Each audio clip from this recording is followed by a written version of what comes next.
Mga kaibigan, handa na ba kayong kilabutan? Sa kwentong ito malalaman natin ang kakaibang karanasan ni Richard noong sinalanta ng bagyong Yolanda ang kanilang barangay. Habang nagdurusa sa sugat mula sa lumilipad na kahoy, may batang lumapit at nagbigay ng babala na tila may laso ng kahoy na tumama sa kanya. Ano nga ba ang tunay na nangyari kay Richard at paano siya nakaligtas sa tila walang katapusang bangungot? Alamin natin ang buong kwento sa Creepy Pinoy Stories. Noong 2013, nangyari itong kwento ko. Ang pangalan ko ay Richard. Sana mapili niyo itong kwento ko kasi hanggang ngayon ay hindi ko pa rin alam kung ano ang nangyari sa akin noon. Kung sino man ang makapagbigay ng paliwanag sa akin, ay malaking pasasalamat ko. Noong November 2013, sinalanta ng bagyong Yolanda ang aming barangay. Maraming nasirang bahay, mga gusali, mga tulay at kalsada. Marami ring mga namatay. Isa ako sa mga nakaligtas. Ang problema, may nangyari sa akin na hindi ko maipaliwanag. Habang sumasalanta yung bagyo, tinamaan ako ng lumilipad na kahoy sa binti. Malaking sugat ang tinamo ko. Pero dahil nga sa bagyo, tiniis ko na lang muna. Nagdasal ako na matapos na yung bagyo. Pero habang tumatagal, pakiramdam ko ay nababaliw na ako. May isang bata na lumapit sa akin. Hindi ko siya kilala.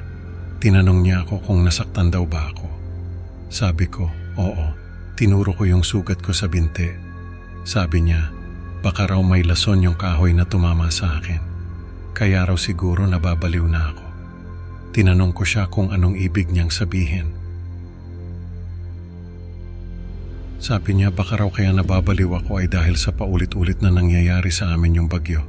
Tapos tinuro niya yung kubo namin. Sabi niya lumabas daw ako. Pagtingin ko sa kubo namin, tama siya. Nandoon pa rin kami sa kubo namin. Akala ko ay lumabas na ako at nakahanap ng mas ligtas na lugar. Lumabas ako ng kubo namin, pero paglabas ko, nandoon pa rin ako sa loob. Paulit-ulit kong ginawa yon, pero paulit-ulit din akong bumabalik sa kubo namin. Sabi ko doon sa bata, ano ba itong nangyayari sa akin? Sabi niya, wag daw akong mag-alala kasi matatapos din ang lahat. Maghintay lang daw ako. Tapos tinuro niya yung sugat ko sa binti. Sabi niya, may lason daw talaga yung kahoy na tumama sa akin. Baka raw may kinalaman yun sa nangyayari sa akin. Tinanong ko siya kung anong ibig niyang sabihin. Sabi niya, baka raw may kinalaman sa mangkukulam ang may-ari ng kahoy na tumama sa akin. Tapos sabi niya, may darating pa raw ng mga lindol. Pero wag na raw akong matakot kasi hindi na yun totoo. Imahinasyon ko na lang daw yun. Nagtaka ako kung bakit alam niya yung mga yon. Pero bago ko pa siya matanong, biglang lumindol.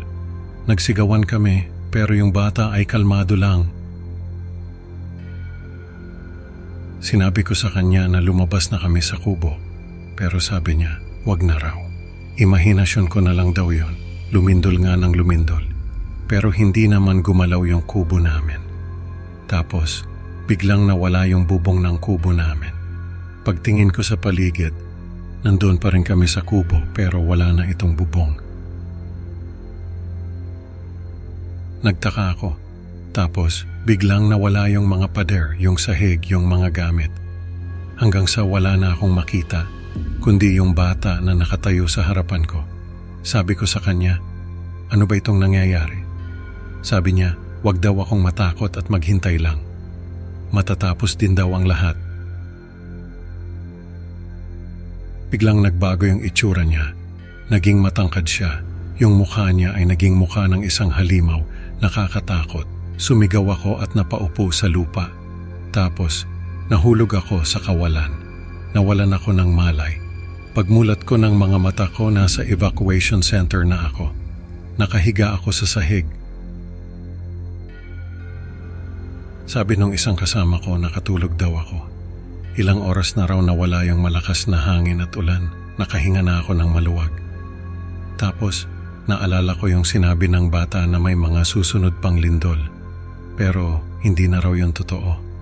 Imahinasyon ko na lang daw yon.